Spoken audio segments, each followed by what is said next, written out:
Bitcoin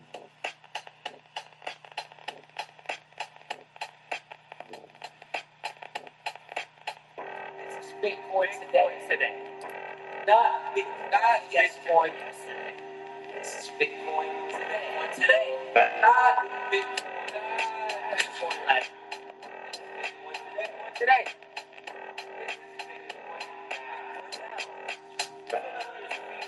Let's get the education going. This is Bitcoin now. Don't look now, but Bitcoin is on fire. This thing is, you can't kill it. You have to find something that you can trust in a trustless world, which is Bitcoin. You know, it is a asset class that protects you. The U.S. federal government's on a single fiscal path. The U.S. federal government's on a single fiscal path. You do not sell your Bitcoin. Sell your Bitcoin. You do not sell your Bitcoin. Sell your Bitcoin. This is Bitcoin today. Bitcoin today. Bitcoin today. Bitcoin. Bitcoin today. Bitcoin. Bitcoin today. Oh, Bitcoin. Bitcoin today. Bitcoin today. Bitcoin. Bitcoin today. Bitcoin today. No. Not today. Not close. Bitcoin, by the way.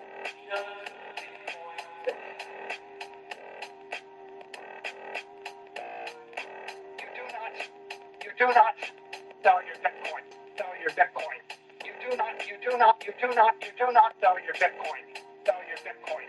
You do not Chad, sell your Bitcoin. Sell your Terrence, I didn't think you were able to join today, or maybe I. that Am I that was that was yesterday. oh, that was yesterday. Okay, hang on a sec. Let me add you as co. There you go. Yeah, all the days are blending into one. Since Lauren isn't here, we sort of leapfrog the hosting, and so I have no idea what day is what. Welcome to summer 2026, and good morning from Block Height 954113. Anon, how's it going with you?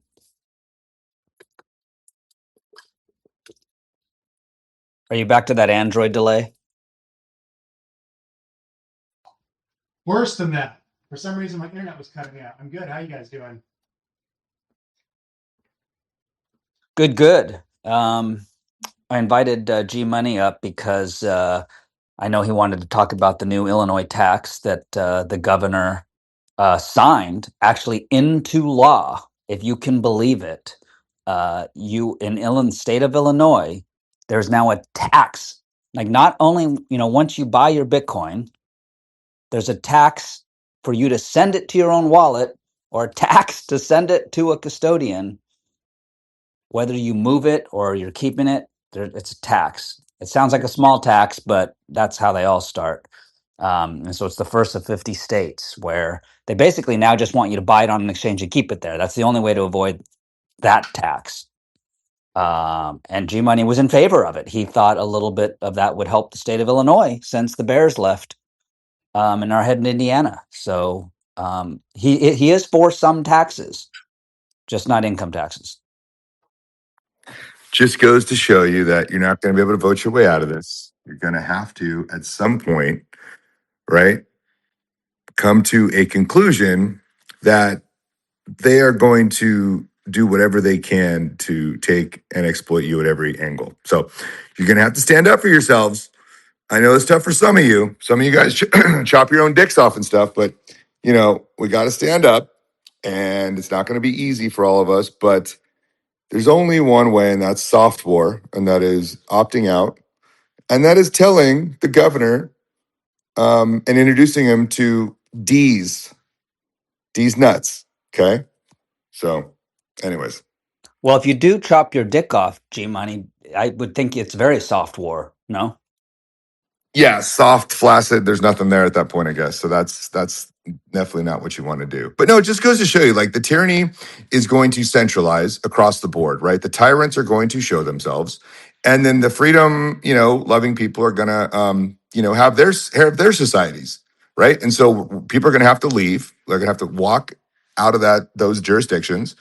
They're going to have to take their seed phrases with them. And this is going to happen globally. Like that's the beauty about this is that like tyranny will show themselves and people can choose, right? If they want to live in tyranny or if they want to live in freedom. Like that's really what it's going to come down to. And then what the greatest thing about this is that the tyrannical people, like they just lose because people just like leave. You know, we don't have to like fight them, right? We're not going to take guns to Illinois. Like people are just going to leave the state. It happened in California. It happened in New York, right? People are going to Florida, people going to Texas.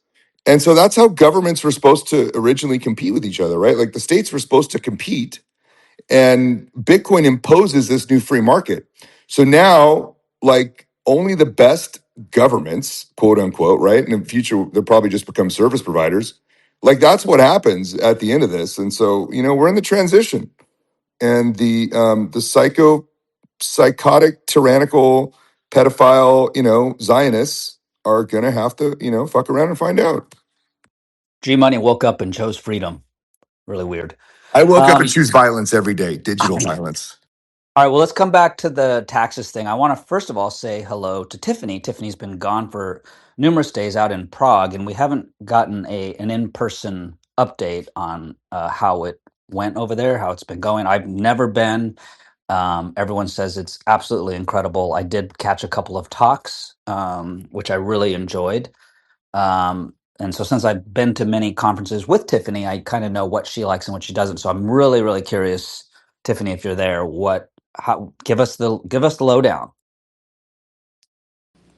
Morning. It's I think still afternoon my time. I am back in the States and jet lagged, so we'll see how well I even can approach any topic today with you guys. But yeah, I did I personally went out there for selfish reasons. I have always wanted to visit Prague, and I also just returned from Amsterdam because that was another selfish reason. And BTC Prague brought me out there essentially to just live life. And it was really cool to just kind of get outside of the American conferences kind of direction and see like what goes on in Europe.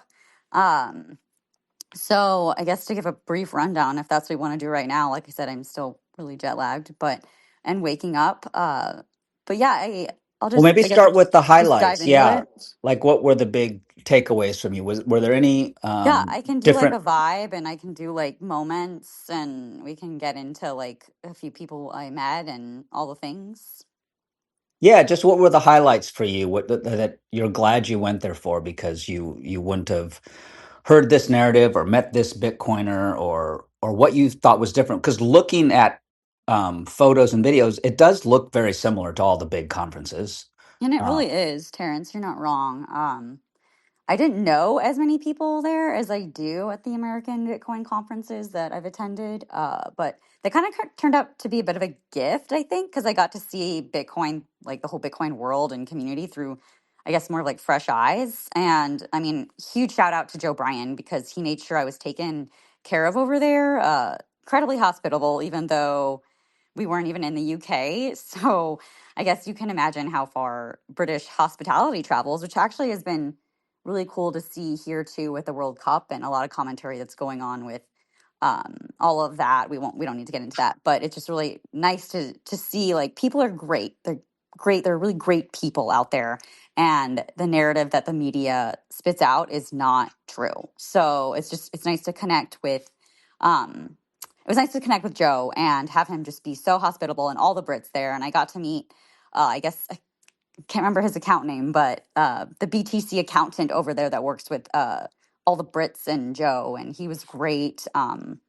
So if I can remember his account, I'd have to pull it up here. I'll give him a shout out as well. But he had a every talk that time I. Joe Brian ran into you, did he ask you what the problem was? How did you know? I just He was just making sure I still understood what the problem was. Of course. No, his talk I think was I went and saw his talk. He got to be on the big stage, and he's very easy to understand, as we all know, because he lays things out in did a you see manner. Tomer over there? I didn't. Was he there? I don't know. He was gone for a long time. I thought maybe it seems like his place, I saw Paula. Paula but from the Bitcoin Edge was there. She's busy, popular lady for good reason. I heard something about her working with, I think it's Mateus from Trezor, and they gave away 10 Trezors. So you'll have to ask her about that. I got to see Mitty, got to connect with her for the first time with learn about Stack Chain Magazine. And that was really fun for me because I've heard a lot about Mitty and just what a great person she is. Um, and what Stack Chain Magazine is, it's like telling the real, I guess, real human stories from the inside. Like every edition apparently is like the edition too. So there's like only one magazine. Really, just really interesting what people are doing in general in this space. And I don't know if you guys heard about the Sailor and Mahler's kind of energy that went down at the conference, but I've seen a few posts here and there while I was, you know, traversing my life away here. But I don't know if you guys talked about it or not, but there was like an on stage debate publicly. I guess they clashed over how investors should interpret Strategy's capital structure, and that happened in the VIP room. I guess Mahler said something. Well, he said that it wasn't a premeditated stunt, from my understanding, that he had simply like raised his questions like on a panel he had earlier that day, and then when he had like left the Prague venue, that he had received a message from Sailor, and that had, I guess he said that come back, and invited him back, and so he canceled his ride and like came back in. And yeah, they were talking about some way to define MNAV, and that went on for 7 minutes, and just like that gap between between the MNAV number and the 7 minute answer is kind of like where the controversy was living between the two of them. And Sailor had his whole deal with softening that, never sell your Bitcoin stance that we've been discussing for, I'm sure you guys have been going over that for a week now, um, or 2 weeks, however long it's been since the 32 BTC. But yeah, so there was that went on. I know Natalie Brunell has a whole podcast that she just put out with Sailor that you guys can go watch, like listen to on her Coin Stories, that will discuss all of your questions if that's something that people are interested in the space here at all. And then yeah, I don't know. I got to meet Eugene Jarecki and Kathleen Fournier, which as a social club here in Scottsdale, we've been helping them, surprisingly, work to connect the Bitcoin community, specifically gathers and meetups, to his documentary on the $6 million man. And I mean, is I'm that the happy. Julian Assange documentary? It is, yeah, it traces, yes, it's called The $6 billion Man. And there's, it traces the saga of like WikiLeaks founder Julian Assange. So his pursuit of like journalism and like this and the secrets that he revealed, and um, basically the price that he paid. He ended up in the Ecuadorian embassy in London, I believe. And it's just about financial gatekeeping, information gatekeeping, and which is something that that we as Bitcoiners have been trying to route around ourselves. And so it's something that we wanted to bring to our community here in Arizona, and we just started connecting different Bitcoin communities and gatherers. We've got about 10 cities, 4 countries now. Club Orange is on board, a whole independent film festival. So it's kind of growing. And if anybody wants to connect regarding that, like I can get you connected right to Eugene and Kathleen, and they'd be very excited to get you on board as a producer or in any way to help the film kind of get out in the community, because it's been really difficult, I guess, with the whole legacy media gatekeeping it. And yeah, Jack Dorsey's on board, all the things. So that's a lot of me talking. The end. Hey, I'd love to have Eugene on my program. Is this Tiffany or Natalie? Sorry. This is Tiffany. Hey, Hey, G Money. hey, could, Backup Tiffany is here as well, though. G Money. Oh yeah, there she is.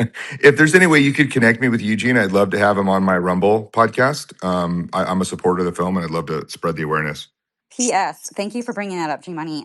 He did tell me personally he will do any podcast. So anybody that has a podcast, shoot me a DM, and yeah, I will. I'll send you a DM so I can get your email. And it's best if I connect anybody to them via email. That's been working beautifully. My next door neighbor's 12-year-old son just started a podcast, so I'll hook him up with him as well. Tiffany, thank you. Yep. But this is great though, because this gets into the conspiracy stuff too, right? Like the deep state, the CIA, right? Israel comes to mind. All of them are connected to this thing, and yeah, I'm super excited about this film going live. So Yeah, Julian Assange is like a legit cypherpunk. Like he's a OG Bitcoiner that I think escaped a lot of people because of what was happening. Um, anyways, we can get into that in a bit. Let's say hi to Dom and Polter Blank. Good morning, guys. Terrence, what up, man? Get out of Chicago if you can. Yes, can you believe that? Although if you move your Bitcoin out of, well, you got to do it before January 2027 if you want to avoid the taxes. I mean, it's a tiny tax, but still, it's like every $10,000 worth of Bitcoin, it ends up being $2. But you know, when do taxes remain small? And just the whole point of being taxed for moving something that you already have. Yeah, Um, it's a tiny tax, but it's pretty much on par with Morgan Stanley's management fee for their ETF. Ironically, and yeah, I was looking into it. You know, it looks like again, if you're a citizen of the great state of Illinois, if you hold Bitcoin on an exchange, they'll tax it.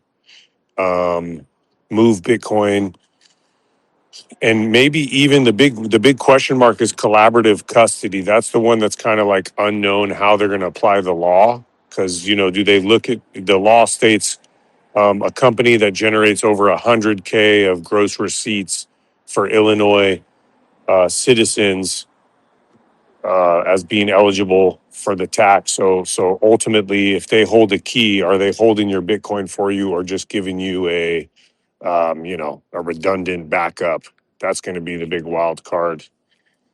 And then I think true self custody is exempt. So if you're just holding Bitcoin in your own self custodied wallet and you move money through your own node, there's not a way for them to tax that.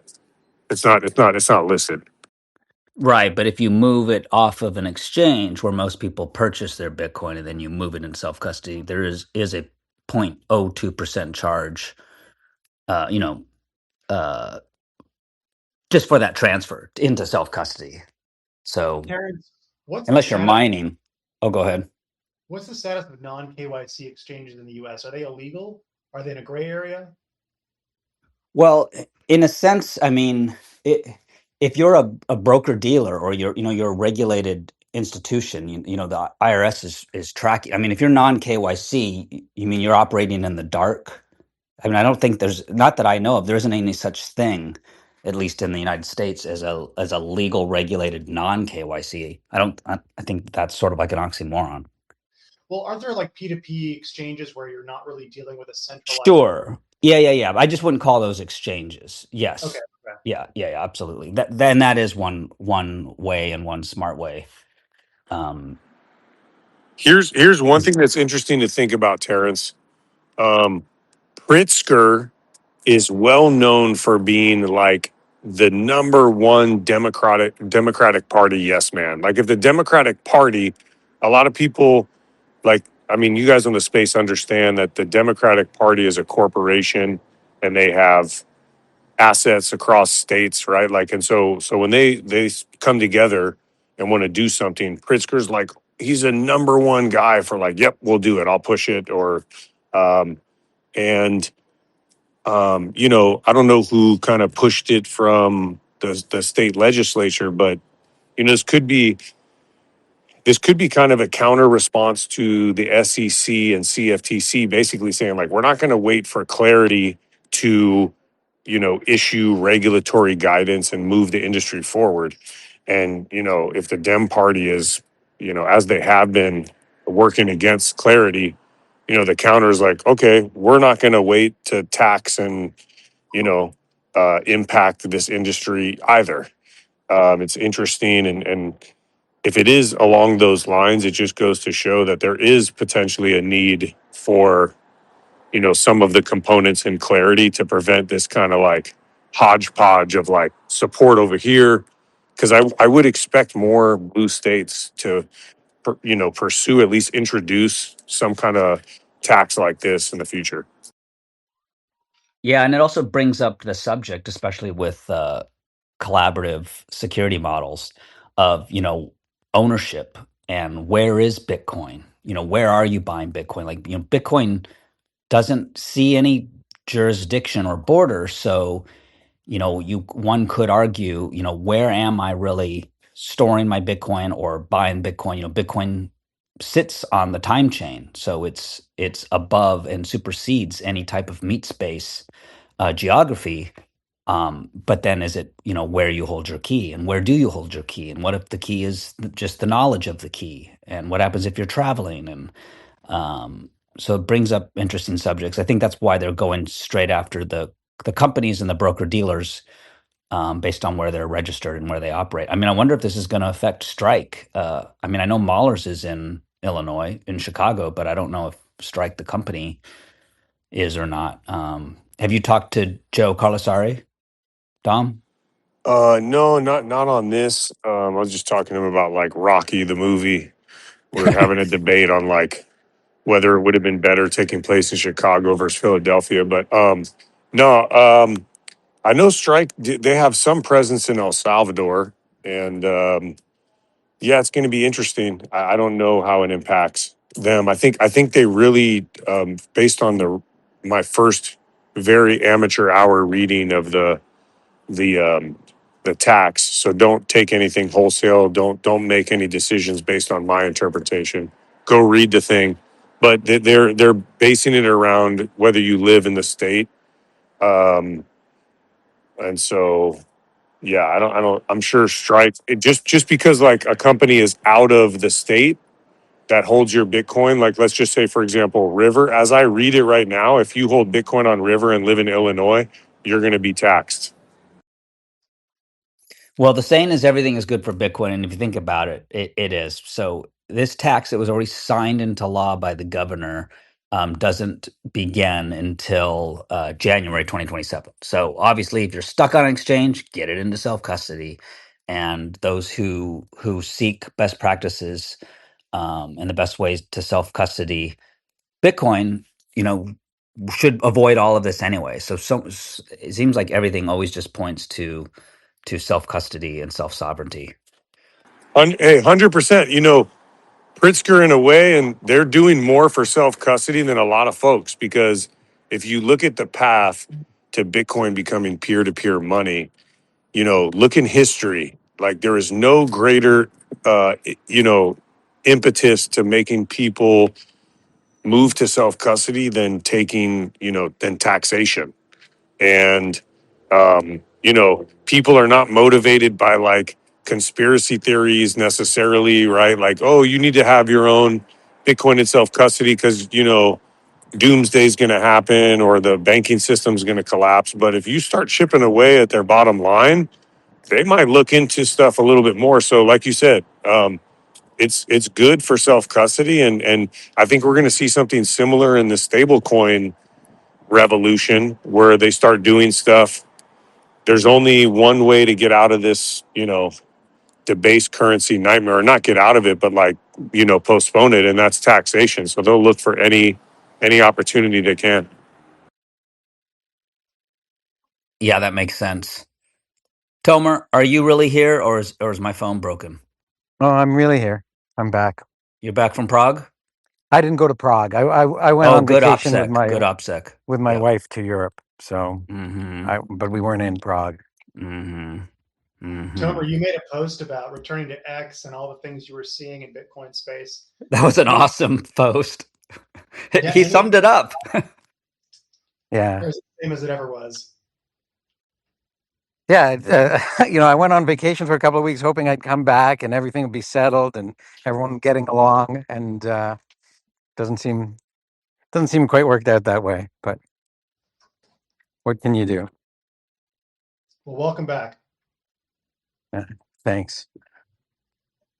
Hey, Poised, I see your hand is up. Hey, actually, I wanted to ask this question yesterday on Bitcoin today, but no, this is perfect timing. I think we're more and more seeing kind of like, if you read the Bitcoin abstract, at least the white paper abstract, you'll see that the intention of Bitcoin was to be peer-to-peer cash and also remove financial middlemen. And I see more and more in this market that large financial institutions, whether it be funds or whomever, is getting more control of Bitcoin. Whether it's Michael Saylor or these large institutions or governments, et cetera, et cetera. So I think this is just another step in that direction. Kind of an interesting one with a 2% tax going to move people into cold storage. But I also think, there's an enormous positive side to the institutional adoption of Bitcoin. Um, so I just wanted to get your overall thoughts on that, right? It's kind of like this interplay between the importance of self-custody, but at the same time, you kind of have these large institutions and governments getting their hands in there, whether it's negative or positive. So can you kind of speak to that interplay between the original intention of Bitcoin and then today's kind of institutional framework surrounding Bitcoin? Well, I mean, I can just jump into where we are right now, and that's that, no one can control Bitcoin, period. And that's why they're doing what they can, whether it's the on ramps or the off ramps or taxes. And taxes are probably the number one way they can try to quote unquote control. But for the most part, they can just influence. A lot of people don't know how to do research or form opinions on their own and don't realize that this is a completely neutral and completely apolitical system. That it's not an asset, that it's not a company, and that it doesn't live anywhere, but at the same time, it lives everywhere. And so they'll never be able to control it, just like they can't, control electricity or the internet, or just about anything else that has sort of become a law of nature. Um, and so it will always and forever function exactly as Satoshi intended. It's just how people interpret that or interact with it in meat space, is the issue as it continues to grow and adopt. It's like someone leaving you the calculator or a clock. It's it just is that. It doesn't know anything else. Um, I think that you know and even Satoshi and Hal Finney and a few other early cryptographers, they talked about how adoption would be, that there would be banks, that there would be companies. And I continue to believe that as long as we can self custody, as long as we can secure our private keys, for our future selves or for our families and for inheritance and whatnot, it doesn't matter. And it's actually all good. Like, I think everyone can benefit from a better monetary system. It doesn't matter who you are. Like, what is a company? Isn't a company just an entrepreneur or people? Isn't an institution representing those people? I mean, isn't a university, like, all of these things, a pension, that's just your future your retirement. Um, so I feel like they all need it and they all should have it. The issue where I think Bitcoiners start to get divided is when people confuse the fiat derivatives of what those institutions are doing as a replacement or a surrogate for Bitcoin. And that's where I think some of the fundamentalists want to just help highlight the differences. And, again, anyone can do anything they want, and many people need to. And you have to mine fiat somehow to save in Bitcoin in the first place. But it's just, if people are like, oh, instead of, buying 2 Bitcoin, I'm just going to put it all into Stretch, and that's that. And that's the same thing. Or an ETF is the same thing. Or a public treasury company's stock is the same thing. I think that's where people get divided. And it's, I don't think for the most part anyone is against Sailor or some of these other companies. It's just they're twiddling on words. They're sort of word fucking. Um, and I get that, because words are important, but I kind of think, sort of like relationships or anything else in life, there's like net positives and there's net negatives. And I don't see how we have mass adoption without companies and corporations and states and whatnot. So I'm in favor of that, but I still believe that the separation of money and state is the biggest issue, and it can continue to be. I think the separation of money and state essentially means money for us versus a central bank's money, because again, quote unquote, state is still just us. And like G Money says, if you just vote harder, everything will be better for you. On the topic of the Treasury company squabbling between Maulers and Saylor, if it is in fact a stunt that Maulers is trying to pull for PR, he's kind of making a pretty big error there because he's calling a lot of attention onto his own 21 company. And there's murmurings about, okay, what the hell does this company even do? So I think if it is in fact a PR stunt, it's a pretty foolish one because it's only a matter of time until people start asking the same questions about him. Yeah. Yeah, there's been a lot of criticism, I mean, of both of those companies. Maulers and 21 being largely controlled, I believe, by Tether. And if Strike and 21 merge, does that mean Tether just owns them? Is that good? Is that bad? Um, I think Mahler's is great and his head's in the right place. I don't know what to make of it, but I still think it's still all good for Bitcoin. I believe like Mahler's is net positive for Bitcoin. Things that he does, I love the product Strike. I love it, and maybe I'm ignorant, putting my head in the sand of what's behind the scene or who controls what, but I think it's a fantastic, and I pay all my bills on Strike. It's my ACH for all my automated bills. Um, and I've learned a lot from Saylor in the past too. I like how he thinks, but is there some ulterior motive? I don't know. I don't really think that way. I enjoy hearing other people talk about it, but I don't really. Maybe I'm not thinking that deeply. No, and I don't even mean in that direction. I just mean more for 21 itself. He said a couple times that it's not a treasury company, but I'm not sure he said what it is. I think he has said it was going to be. Well, I'm editorializing that it would be some kind of bank for collateralizing loans and eventually mortgages and credit, and it could be like the Goldman Sachs of tomorrow. That's how I interpreted what Okay. he was saying. So, but maybe that's just me. Chad, did you want to chime in here on any of this? Well, I just, to me, this thing in Illinois is just another attempt to see what's possible. I'm glad to hear G Money's going to move to downtown Chicago and stop paying taxes from there because, to me, it's inevitable that that they're going to strike, and that's what we have to remember, in my opinion, from Bitcoin. This will be ceaselessly attacked through the decades until ultimately we win. And anything that pushes people towards self custody is well, I'll say it differently, towards air gapped, cold storage is a great thing. And like, I love your take that everything's good for Bitcoin, and that's the right way to look at this. But I think there's a lot of evolution that's going to happen in corporation treasury, and I'm not talking about treasury companies, Bitcoin treasury companies. I'm talking about treasuries of healthy companies with cash flow, and I think that's the most interesting um, thing to watch. Through the next decade or 2 or 3 decades, to see companies that are profitable that become holding Bitcoin in their treasury. So SpaceX is a really good example of how it's done, and I think that's one of the neatest parts about that IPO. Um, and to me, that's the big signal is that sort of adoption. Maulers and Saylor are great speakers, obviously for our space. I don't know them personally, but Jack's product. That will be fascinating, especially given that I'm not sure if it's domiciled where it's actually I should look that up.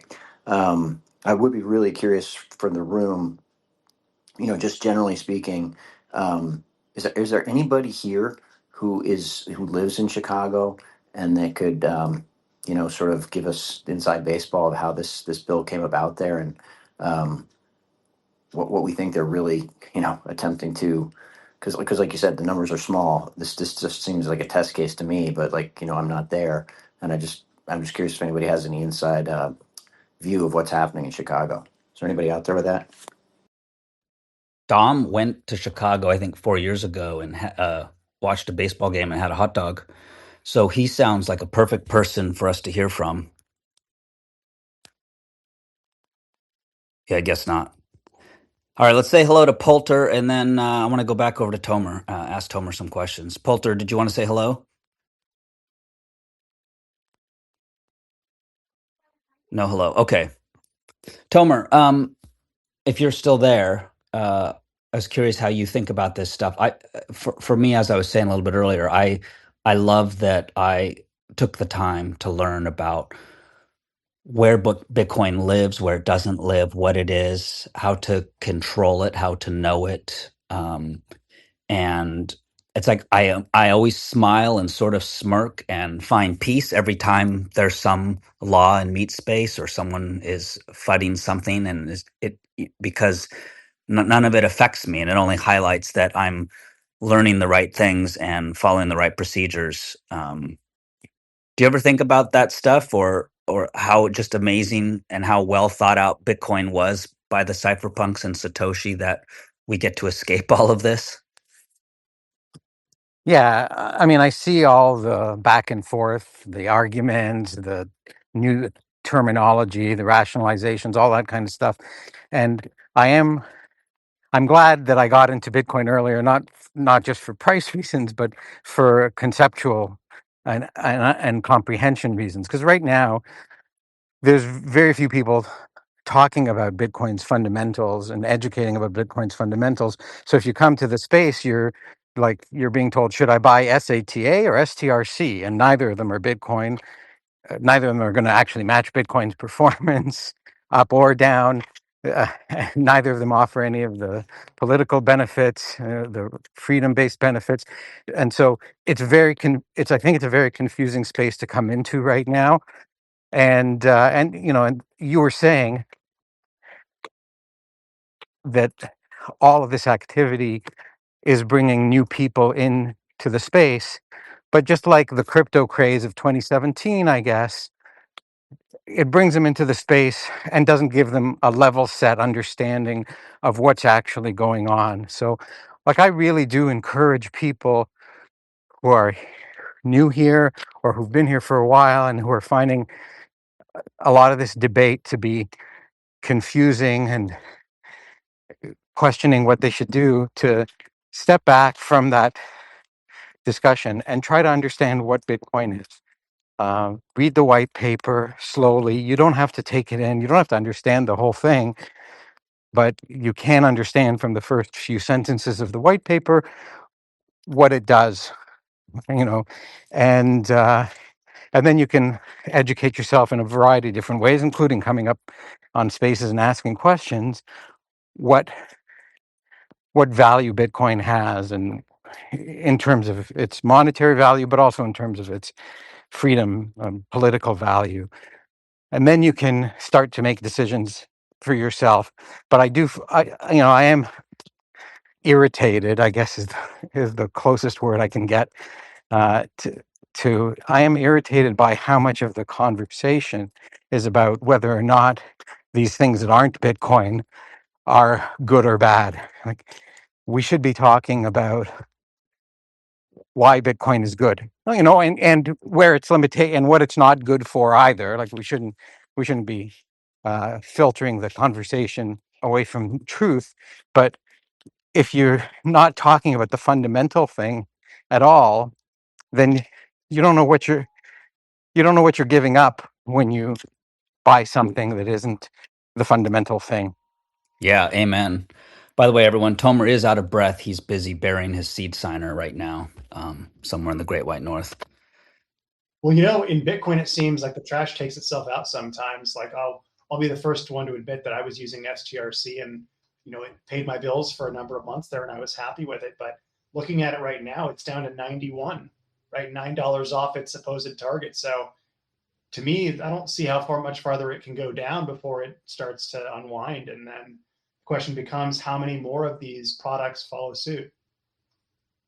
It seems like everything falls apart next to Bitcoin, whether it becomes crypto or the ICOs or the treasury companies.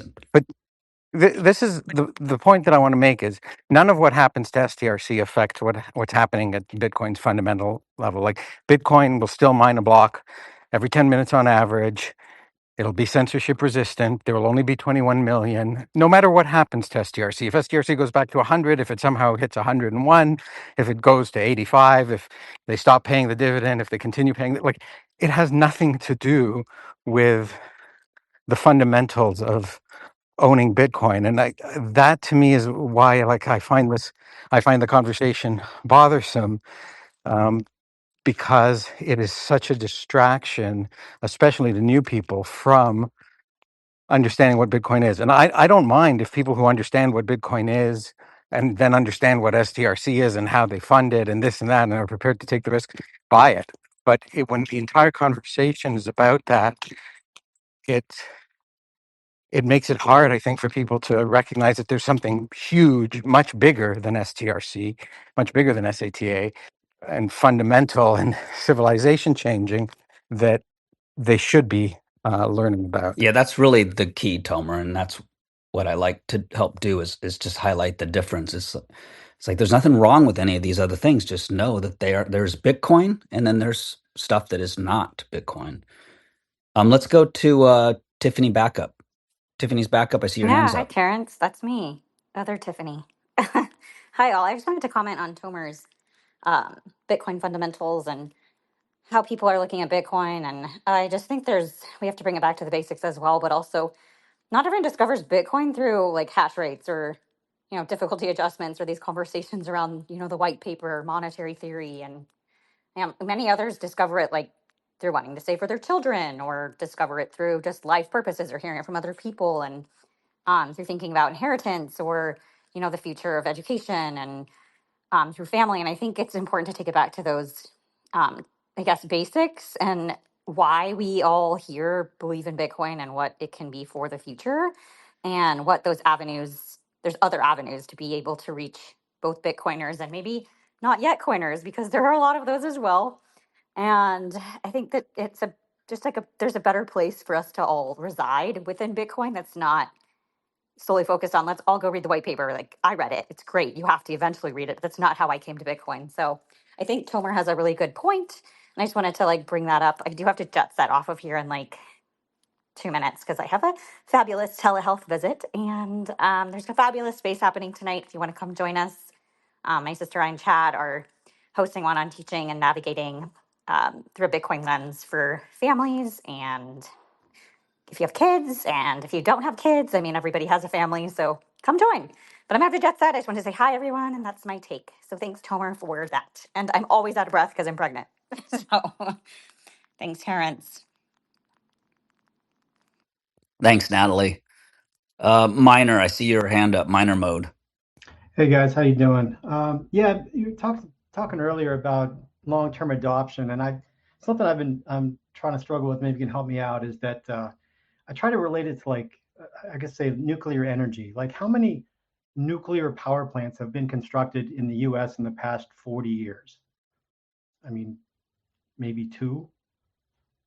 I don't know. But I think the reason nuclear energy hasn't really caught on is because just people just don't really accept it. It would solve so many problems. I mean, there's so many issues going on that nuclear energy would just solve.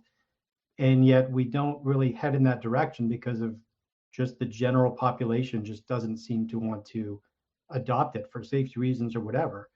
And sometimes I worry that Bitcoin might fall into the same kind of category where we might be right. We might know that it's going to solve a lot of problems, but until the general public accepts that, I mean, that could be decades away because there's just so much that would have to happen for that shift to move away from the dollar. The entire economic financial engine is built upon collecting more dollars, and that doesn't change very quickly or easily. And I don't know. I just think it's not an easy road to get people to change that mindset. It's just a long shot. So that's my only fear, that this thing might take a lot longer than we assume. Of course, unless people really desperately need Bitcoin, and that's a horrible situation. But I don't know what you guys think about that. But I worry that it's not as easy as we think. Oh, you're 100% right. I mean, it puts the legacy the same way that Bitcoin could put some of the parts of the legacy financial system at risk. Something like nuclear energy could put the energy environment at risk, or certain big players in that environment, right? And you can have people lobbying against it, and then you have public opinion. So I think that's a huge thing. And then, kind of bouncing off what Natalie said, that I think that was a great comment.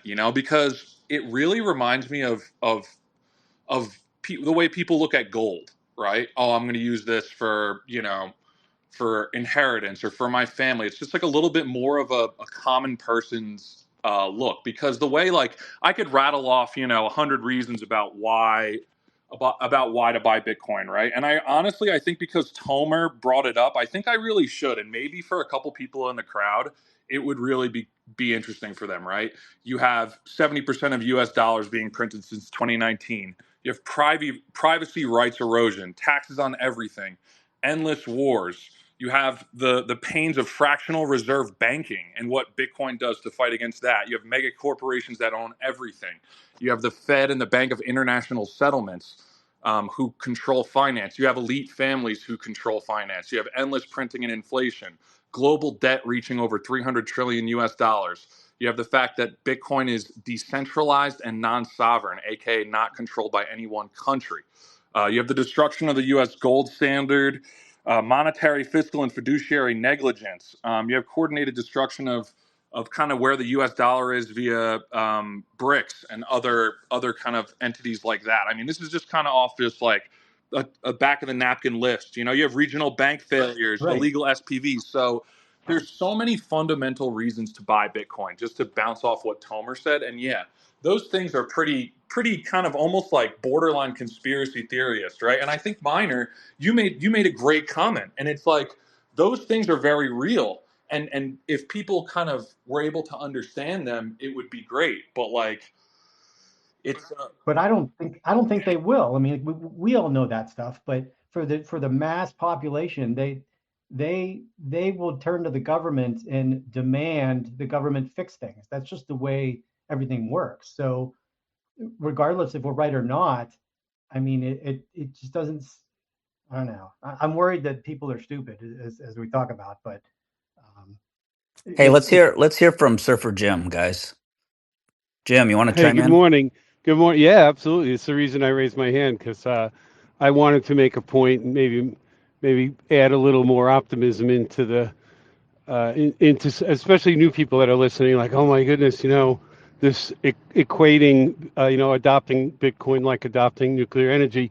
With all due respect, there's certainly each have their challenges, but they're just fundamentally different entities that operate differently and allow for different incentives. And so what I mean by that is electrical grids, they're giant, they're interconnected, and large municipalities typically are in charge of them. And so you can have all kinds of political pressure against a small group of people that would prevent nuclear energy from being more, proliferating more through the different parts of the world where actual people want them, but other people with other interests don't, like the oil industry. They're not a big fan of nuclear, right? So it's just a different level of what is required for widespread adoption, where Bitcoin, being a protocol for money that no one controls and anybody's allowed to join and use, allows for individual choice. Even if you yourself would love to have a small modular nuclear reactor in your backyard, which I think should be allowed, there are other people that would disagree with me, including regular stupid people that nuclear bad, even though it's got the best safety record in all of human history on energy production. So there's a lot of education that's needed around that for sure. Plenty of education also needed around money, but Bitcoin can be adopted individually. I often make a statement that Bitcoin is incentivized for individuals and not groups. And even though groups are attempting to own Bitcoin, corporations, governments, other entities that are considered groups and not individuals, the incentive is still at the individual level. And anybody who makes that choice on behalf of the group also can recognize that adopting Bitcoin is good for them individually. And so the incentives of the game theory that was built into this, and the fact that it is truly decentralized with no leader and permissionless and pseudo anonymous and so many things, once individuals do learn about it, I agree there's a learning curve, and this is why we do this all the time. It takes it only takes each individual to recognize for themselves that this thing could benefit them, and then they don't even need anyone's permission. And so, in many ways, they're just not the same, even though they say they have similar hurdles to overcome, which have to do with education and getting stupid people to see their stupidness, I guess. No, Anyway, thanks. that's an excellent point. Thank you for putting it that way. I've heard about the individual incentive aspect of it. That is very different. I just worry that, like, every politician will tell you that it doesn't matter what the truth is, it matters what people believe. So I worry this falls into that category, but thank you. Well, Yeah, well said, despite the Jim. condition of our current economy, you'll notice that people's sentiment around the economy is very low, right? And it's times like this where I think people's sentiment is low, where they start looking for reasons and kind of researching and hey about corruption and kind of fiduciary negligence. And this I think is a huge opportunity for people to find Bitcoin because they want something that's not only financially independent on the micro level, but also isn't subject to our financial system. So education is the number one thing because sentiment right now is down. Inflation. I think inflation is the number one number one way to teach people about Bitcoin. Right? They keep printing money. Bitcoin has a fixed or slightly increasing supply. It's just yeah, I think to just piggyback on top of what you guys are saying, it's kind of the environment around money, right? And the environment around how people feel their taxes are being spent and their own individual privacy and freedom financially, right? So yeah, I hope that feeling is going to be used to push education around and really show the real use case of Bitcoin. Tomer. Yeah, maybe to add or add some illumination to what Jim was saying, it's and maybe some of the other comments. eh, People tend to lean to what's going to save the world, what's going to fix everything, and and then they're like, "Oh, it's going to take too long to save the whole world. Is it worth it?" And you can save the world one person at a time, starting with yourself. Like if you can save yourself, you've saved someone, and especially if you can save yourself in a way that lets you maintain the saving of yourself and show others that they can save themselves too without having to be part of a collective movement that saves the whole world all at once in one big fell swoop. And I think that's the big option that Bitcoin gives you. It doesn't fix your country because your country has a broken government and all sorts of corruption, all sorts of things. So it'll take time to fix that, but it allows you to not be the victim of those problems by taking some responsibility and learning how to use this thing. And you can then tell other people, and they can choose to save themselves or to not save themselves. And that's why this thing spreads through education and and it flies in the face of a lot of what we consider to be commonly held views, like that the government should issue money or that the government should be entitled to tax for the purposes of building roads and revenues, or that the government is here to save you, not you yourself. And so it's a very big pivot in terms of the view of the world, but it here is something that empowers you to have a very individualistic view of the world, and to take individual responsibility for your future and your money, and it leaches into all sorts of other stuff. So it's a big wake up call. It's a Copernican type of revolution, right? When instead of thinking that the world revolves around the government or that everything revolves around the government, it's like, no, everything revolves around nature and physics and math and the laws that human beings can't break, the laws of nature. And that's what Bitcoin puts you in a position to free yourself into. But there's a lot of personal change that you have to go through. Okay, I'm probably starting to ramble, so I'll So, stop. Tomer, I have a question. Since society seems to be lacking a source of truth, and it had me thinking about nodes being kind of the truth seekers of the Bitcoin network. And nodes are definitely in the minority when it comes to hodlers or wallets or miners. Nodes are in the minority. And when we think about the way that we used to use nodes, the node was the wallet, so everyone ran one. But now there doesn't seem to be a strong economics incentive to use a node unless you get really technical. So my question to you is, What do you think would happen if someone created a financial incentive to pay or reward people for running a node?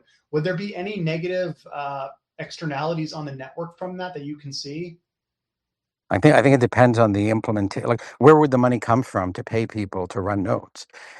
And again, like I think what you're looking for, I'm going to shoehorn it into the example I just gave. You're looking for someone to save everybody else by giving them free handouts rather than educating them on the responsibility that they should take to keep the network decentralized so that they can control their own money.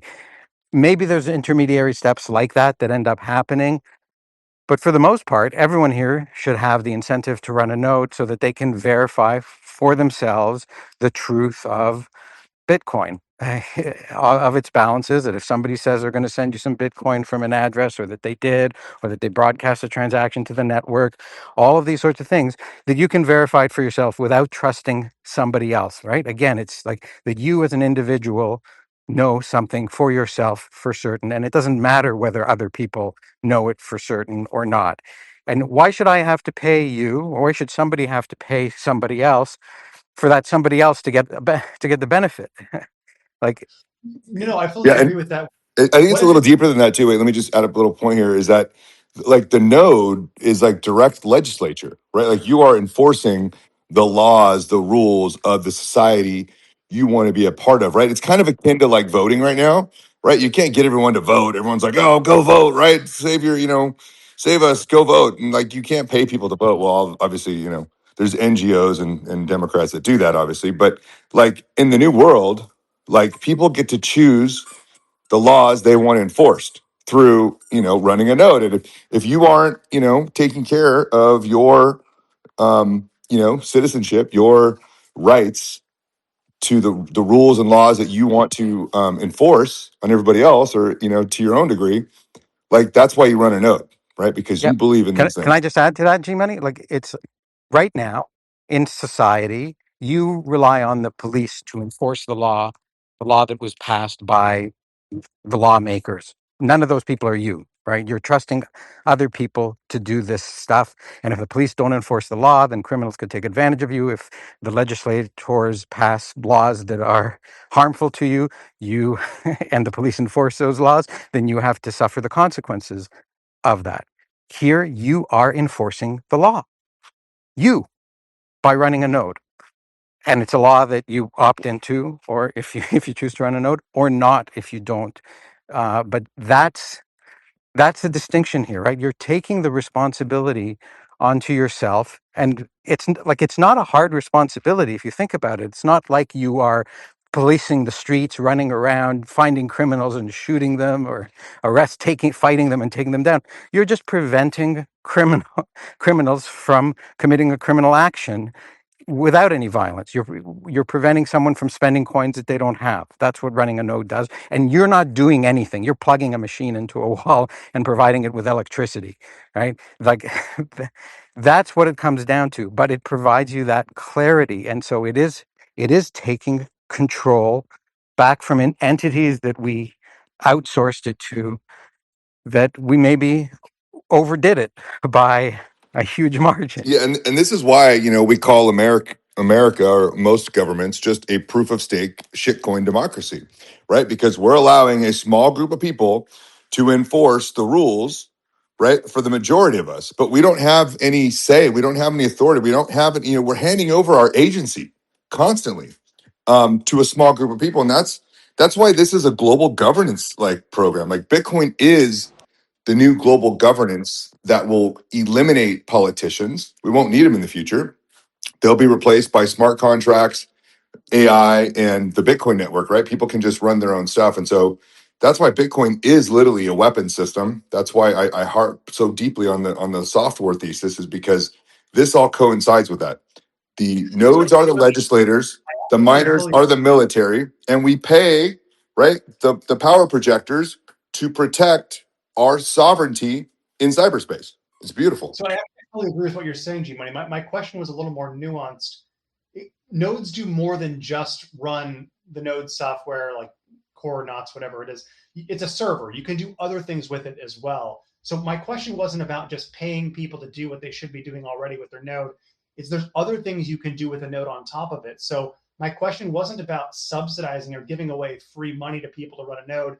It was if there is a way to use your node for other services and you get paid for proof of work for doing it, and so more people are running nodes. Is there anything that happens to the network by more people running nodes that would be negative? Like if more people are voting, I don't see anything bad that happens to the United States. Just more people are voting, right? Well, I want to. I'm going to be a little bit pedantic here. The more nodes there are, I'll grant you this. The more nodes there are, the more decentralized Bitcoin is, right? But on the margin, Bitcoin is decentralized, and adding another node doesn't suddenly make Bitcoin a whole lot better. But to the extent that there's tens of thousands of nodes running all over the world in different countries, different jurisdictions, by people who are disconnected from one another otherwise, the harder it gets to shut down the network because you got to shut down every single node.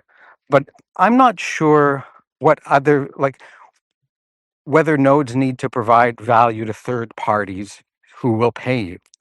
And what you should encourage, if there's something a node can do that's valuable for somebody, you should encourage that somebody to run the node themselves because it's free open source software that will run on a minimal machine.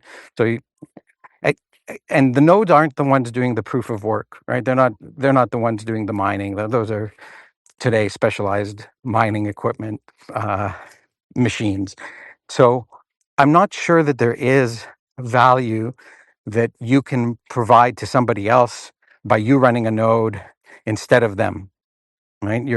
What you are becoming when someone trusts you to provide information based off of your node, you're becoming a trusted third party. You're becoming a middleman between them and the network itself when they could have direct access. So I would say to anyone who says, I don't need to run a node, Tomer runs a node for me, and I just connect to his node and he charges me. It's like, well, how do you know Tomer's telling you the truth? How do you know he's not running a fake node? You have to run a node yourself, which is easy and cheap. And the externality of it is the network is more decentralized, but the direct benefit to you is that the information that you're being presented with is true and verified. And that's a big part of that. Like that's really fundamental to the network, right? It's not just about peer-to-peer cash, with the cash being something like out of thin air. It's like the you must have the cash to spend it, and to verify that you have the cash, that's what the node does. Yeah, but my whole point was more people running a node, verifying real transactions with it, and if there's a way to incentivize more of that. That's all I was getting at. Yeah, and I'm being cute here. Uh, Freedom their own freedom should be the incentive. You shouldn't need an additional. You shouldn't say like, and I'll send you a marshmallow every week if you run a node. It's like, oh well, somebody will claim that they're running a node or run a node for the sake of a marshmallow, and you have to now fund all these marshmallows for other people. The beneficiary of running a node is the node runner, and so you don't need to pay them to do that. If they don't find the benefit of having sound money that they have fully verified and know that their balances are their own, then they're someone who has chosen not to have that level of sovereignty in their life. I'm not saying that's wrong, but I'm saying it's that choice made 7 billion times, or made 1 billion times 100 years ago, that led us to the situation that we're in right now, where the trust in other people, because they're going to give you something for voting for them, they're going to give you something for complying with their rules, they're going to give you something, and it turns out they take more than they give. So rather than expect someone to give you something, do that something for yourself when it's this easy and this important, like all the money in the world. And that to me is when that penny drops for somebody, and they realize, oh, by running a node and taking self custody of my coins, I alone know with And complete and with that's kind of yeah. funny too. I think about the people that vote and the people that are so harped on politics. Like they spend so much time and energy into all the different debates and the bullshit when like they could literally take that time and invest in the parallel system that's being built. Like you could take the time that you spent in politics and all the bullshit and literally just like, with like a couple $100, provide yourself with the hardware to run your own law, right? Run your own, like be your own legislator. Like it's not that hard.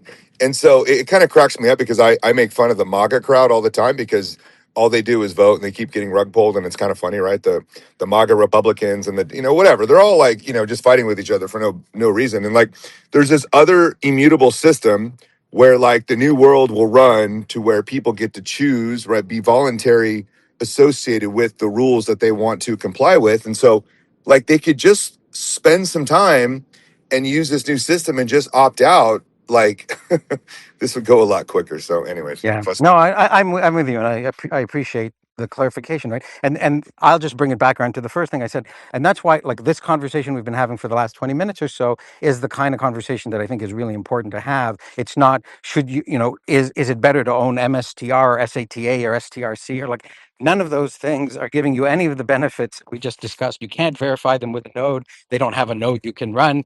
The node the node is whatever the centralized stock exchange is, and they will give you money to your bank account, which is also controlled by third parties, right? Like you are not in charge in that other system.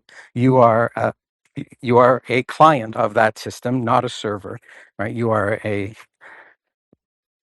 citizen at best, not a legislator, not an enforcer of the rules, unless you have a special title and role in one of those positions. But that's not true for the average person.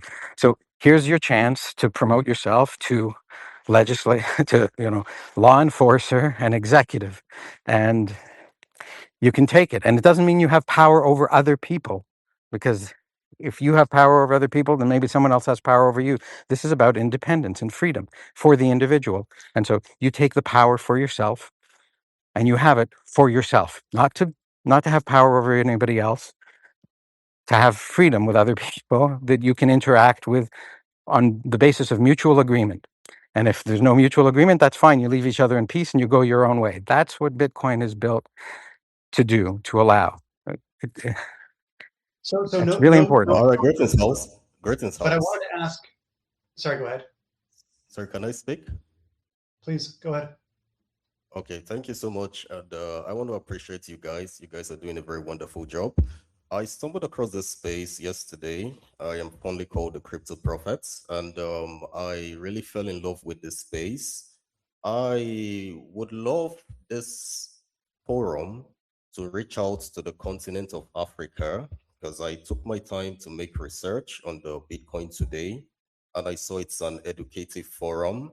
And I have been a lover of Bitcoin from the year 2013. I remember I bought one Bitcoin together with my friend, and we never knew what the value of Bitcoin was back then due to lack of information. And 3 months later, we ended up selling that Bitcoin just to eat, just to buy food to eat. And that was so funny because a few years later, when I went fully into the blockchain tech industry, I actually schooled in Texas, and I was able to get more exposure to the blockchain world. And from there, I went fully into blockchain technology. I regretted the mistake that I made.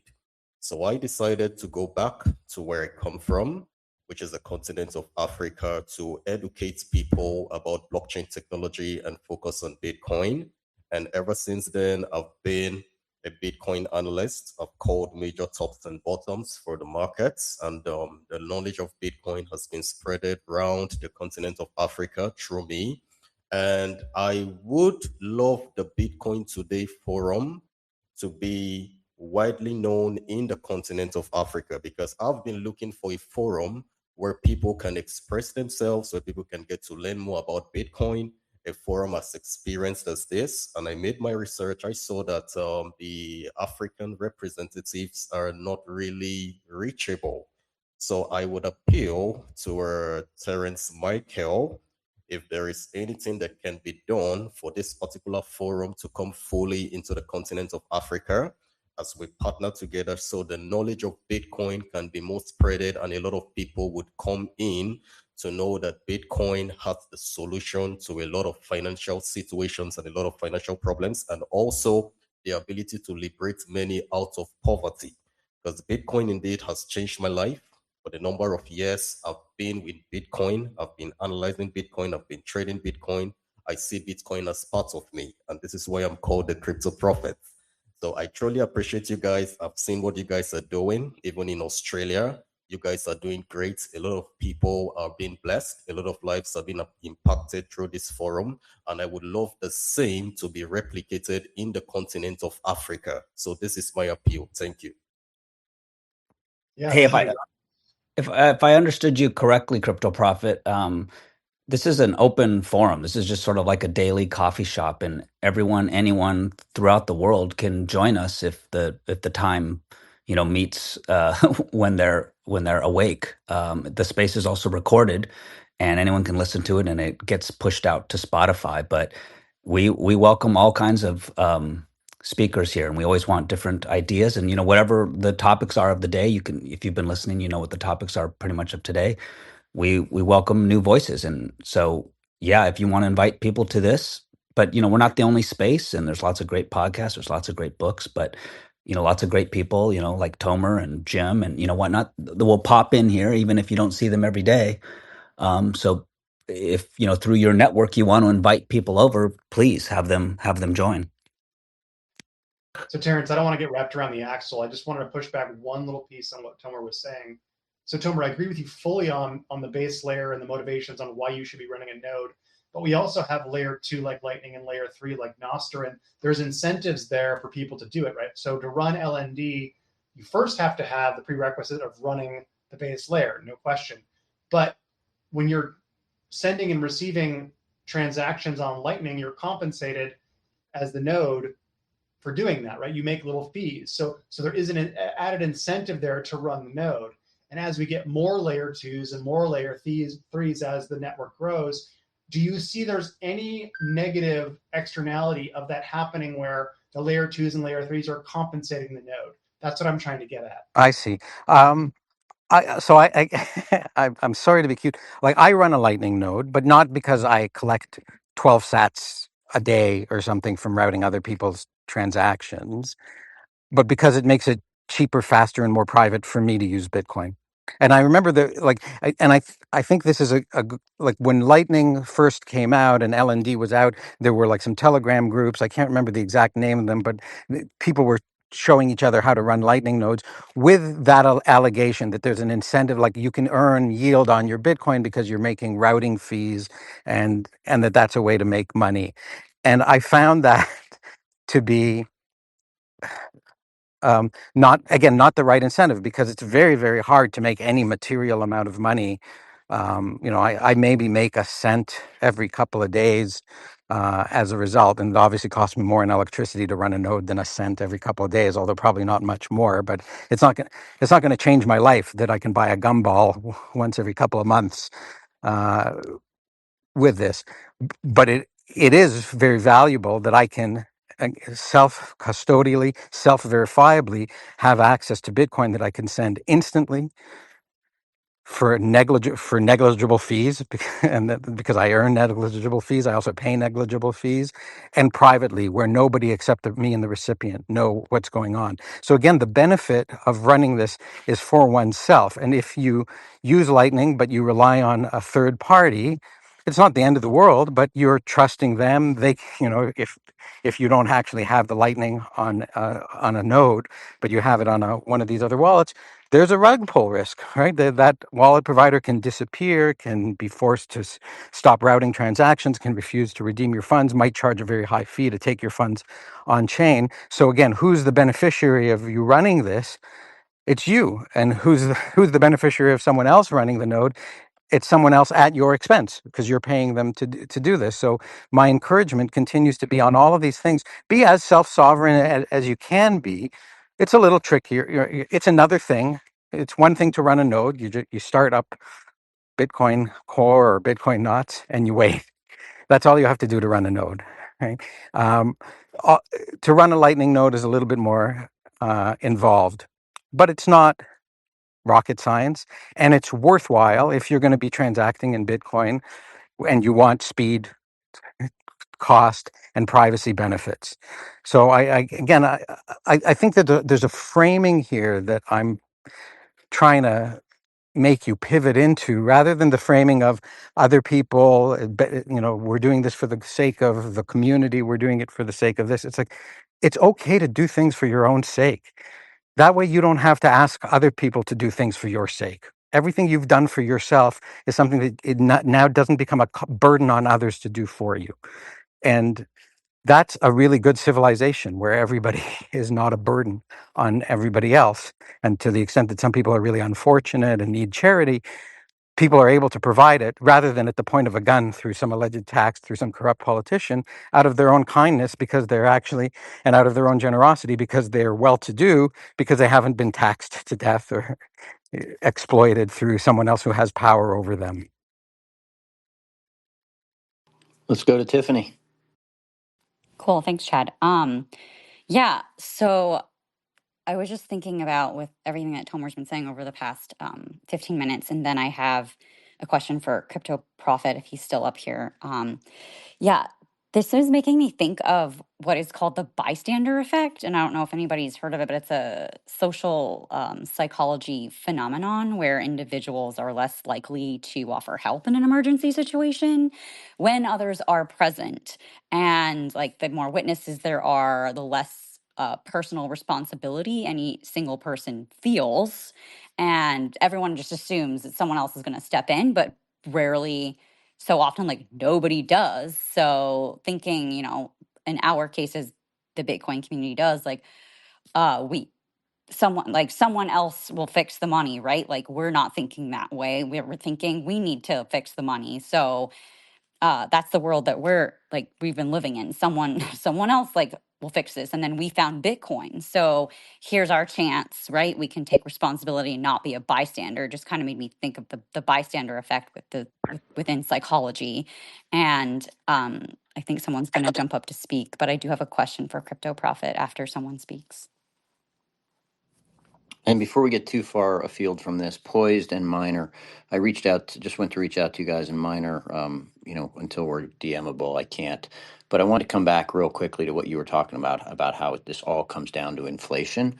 And I encourage everybody to run their own situation, because that's usually the best. But I did it, again, because I'm like, am I sane? And if you just take someone super simple for like the last 40 years, earned $25,000 a year and had no expenses because they live with their parents, what you find that person numerically earned $1 million, but because of this inflation that Poised and Minor are referencing, they really only brought home 329,000 in purchasing power. And literally that's the heart of it. So to bring this back, save yourself first and your family second. And that's really how we do this. So it's, let's bring it even to G Money. The best vote you can make is to vote on yourself. It's like to vote for yourself by becoming sovereign. And you can become sovereign with this beautiful technology and this beautiful protocol that we have in front of us. And with that, I open it back up to the room to Tiffany's question that she has for Crypto Profit. Yeah, really nice to meet you, Crypto Profit. Thanks for stopping by. Thank you. I was just in Bitcoin Prague, and at one of the women in Bitcoin talks, it was called The Power of the Future. And one of the women in the audience, I believe, was Dr. Nabila Fash, and she asked a question. I was curious if you knew who that was, because I think she's the executive director of the African Bitcoin Conference, and if you had potentially been to that conference, and maybe you could connect with her to get the conference to maybe know more about this Bitcoin community, and we could connect in that regard. Okay, I haven't really been able to stumble across her or this particular forum that you speak about. I actually went through the Bitcoin today and I was led to the website and I checked for any African representative. And the one I saw there was based in South Africa, but unfortunately, no way to connect with that person or with that individual. I had to go through other representatives in other countries and continents, and I saw it was easy to reach out to them. but I would really appreciate if I could be connected to this particular platform or this person that you speak about, so we could work together and see how the Bitcoin Today platform can come more into the continent of Africa. I would truly appreciate this, because that has been my prayer and my wish right from yesterday. Because to be honest, I've been looking for a platform like this that is more into Bitcoin and into what Bitcoin has to offer, because I am a serious advocate of Bitcoin and I've been analyzing Bitcoin for the past 9 to 10 years now. And truly, it has changed my life. So I really, really appreciate you, Tiffany, and I look forward to connecting. Thank you. I will reach out to you. All right, thank you. I'm following you, so perhaps you can send me whatever information you can. I truly appreciate.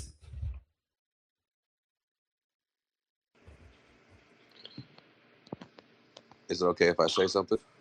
Yeah, goodness, go ahead. Good morning, Kilowatt. Good morning. Good morning. Hey, I was wondering if you guys touched base on the new taxes that were coming through in Illinois on the Bitcoin thing. And I was just going to kind of touch a couple things real quick, if you don't mind. The one thing is we had to have seen this coming from a mile away, that the governments were going to start taxing it some point in time. I kind of feel like that was kind of coming. And then to retrospect, to jump back into that Lightning channel thing. I don't know if he knows that it costs money to open up a Lightning channel on your node. And if you're not making daily input of more than $3, it actually costs more than it makes running the Lightning channel. So if you are bringing in, substantial amounts of money to your Lightning node, it does make sense. But if you're not making a certain amount of money, it does not make sense. And it'll actually cost you more money in the long run. Uh, So let me yeah, cool, respond to that. 'Cause cool. it was me who made the claim. So the cost to open a Lightning channel is $15. the cost of a single transaction. It's What? when you go to the cheapest one, it's $15. No. Okay, so you're mistaken about, like, when you go to somebody else and pay them to open a Lightning channel and hold it on your behalf and have the keys to it, maybe it costs No, fifteen no, no. dollars. If you are running a, Okay, okay. please listen, okay, if you are running your own Lightning node, you on your computer that Yeah. you own, you install free open source software called LND or Uh huh. CLN, and you run it, and it costs nothing to run. The power it takes a computer, and then to open a Lightning channel with somebody else on the Lightning network is a Bitcoin transaction, a single Bitcoin transaction, which now costs about 54 Satoshis or 60 Satoshis. Let's say it costs 300 Satoshis. So it costs 25 cents, or thereabout, 20 cents to open the channel. You can keep that channel open forever. If you have to close it, it'll cost you another 30 cents. And in the meantime, using that channel, you can run as many transactions as you want through it, usually paying a fee of less than 2 Satoshis. So your thought that you have to bring in $3, or that it costs $15 to open it up, or that it costs any material, like measurable amount of money, is mistaken, because you're still thinking about buying it from somebody else. You don't buy a Lightning channel from somebody else. You open up a channel with another peer on Just the to let you know, network. I run my own That is Lightning channel on Umbrella. I did it for 3 months. I opened it with $10. It was not a third party. It was all self-hosted. And I only mine with 100 terahash, which it brings in like 76 cents a day. And by 90 days, the Lightning Network couldn't receive any more transactions because the funds weren't available to process. It does cost those little fees that you're saying, those little sats. And when you're not bringing in a certain amount of sats, it will cost and it will drain. Just a heads up. And this is on Umbrella. This is on Umbrella. I no, don't know about a PC, but when you self-host on Umbrella. but I think you brought in Yeah, in you're another confusing point, that you were mining. mining. Yeah. Okay. Oh, Yeah, okay. Okay. yeah, you're like, so mining is different. And mining costs money, because mining is proof of work, Yeah. and Oh, that's where your see, money okay. went. So it does cost money And to host a node, and it does cost money to do You're transactions. confusing no, nodes, Okay. mining, and lightning. They're yeah. right. Okay. So Yeah. So it doesn't cost money to open it, to leave a channel open, and it doesn't cost money unless unless you're transacting, right? It costs you like a Satoshi to do a transaction on Lightning, but that's 1/54th the cost of a 54 Satoshi transaction or a 540 Satoshi transaction, right? So you're saving tremendous amounts of money if you're transacting, and it's not costing you anything if you're not doing anything. But you mentioned that you were Yeah. mining. Mining does cost electricity. Mining does cost money to use. And if you're receiving transactions, if you're receiving your payouts on the Lightning Network, you're receiving like 5 Satoshis here and 7 Satoshis there, you might have to pay a 1 Satoshi Yeah. fee Yeah. or Yeah. right. And so it does cost something, but it's negligible. It's just if you have a lot of negligible size transactions, it can add up. But if you were receiving 7 Satoshis on chain, you would lose 500 Satoshis, Right. right, for each receipt, and it would be unspendable because those transactions are Right. too So small. So that's where I what ran into the issue was, remember, if it's under $3 a day, I was only making 76 cents a day mining. So when it comes through that channel, it does cost, as you know, it does cost to do a mining transaction. So are you saying that if I was to, and this is where I'm totally confused, if you're saying that if I was to do a transaction on the Lightning channel and it wasn't for mining, that it wouldn't have a Satoshi charge? It would just be a free transaction? no, I'm telling you the average, the typical transaction on Lightning when you're Uh-huh. self-hosting today is somewhere between 1 and 3 Satoshis Yeah. max, right? Like if it takes a couple of A hops. fraction of a So penny. Yeah. Yeah. Yeah. Yeah. Yeah. yeah, Yeah. like yeah, right. So that's what it typically costs. If you're doing a transaction direct with your channel partner, it's Okay. free, right?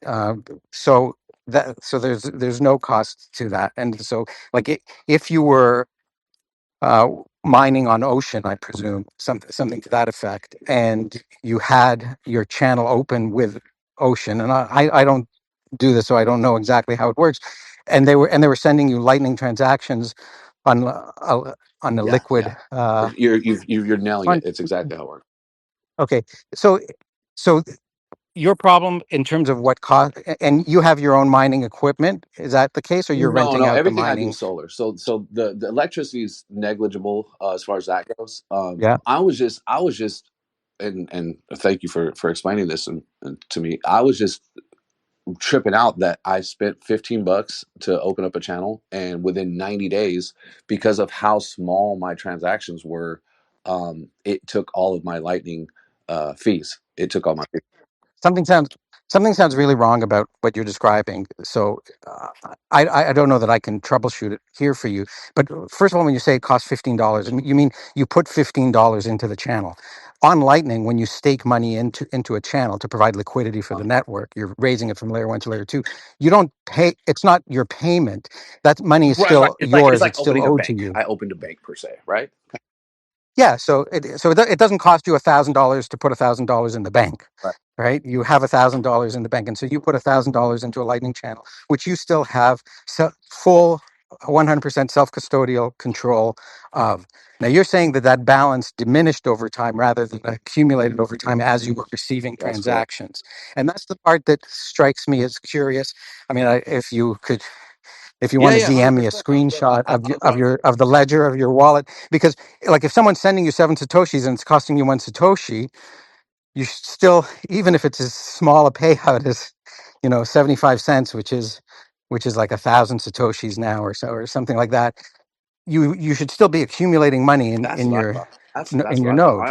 So something's up, I something's would. Is it wrong. possible to There's set up your channels badly where you have a lot of sort of parasitic peers that are basically unbalancing your channels to where there's more coming out than going in? I do. Okay, so you may have some service running on your node that is trying to balance your channels, and it's spending a lot of money by creating transactions to balance your channel. That's the only thing So I can think of off the top of that would my be like head. the app that I So was it using would, on Umbrel is like is not functioning properly, possibly. well, like I don't I run a Start9. I've never run an Okay. Umbrel, so I don't know, and I don't know your setup. I know that there are, besides when you run a Lightning node, you also run a Lightning wallet, and then there's a bunch of Lightning apps, and what some of them do is called channel balancing, which is a little complicated for the conversation that we're Okay. having here with the whole room. But every time you rebalance a channel, you broadcast a Lightning transaction, and that may cost 1, 2, 3 Satoshis.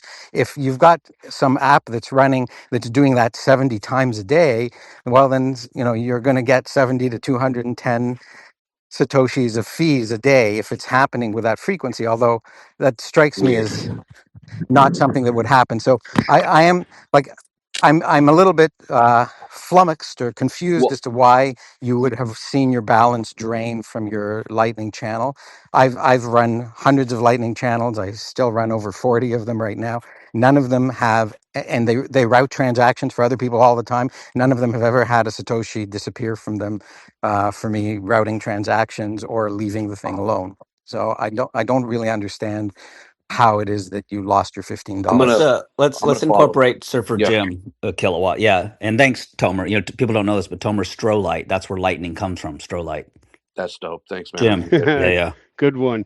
So I was going to make this suggestion that was just discussed about channel rebalancing and something in the background that the gentleman might be unaware of, and I'm sure Wicked's got way more technical information to add to this. I guess the other thing I'll just add is just you guys sort of touched on it before. You mentioned a lightning node, you mentioned mining, you mentioned just running a node. In all three cases, a node is involved theoretically, especially if you're just running a node to verify transactions and to send out, then you're not necessarily mining, but you still have a full node.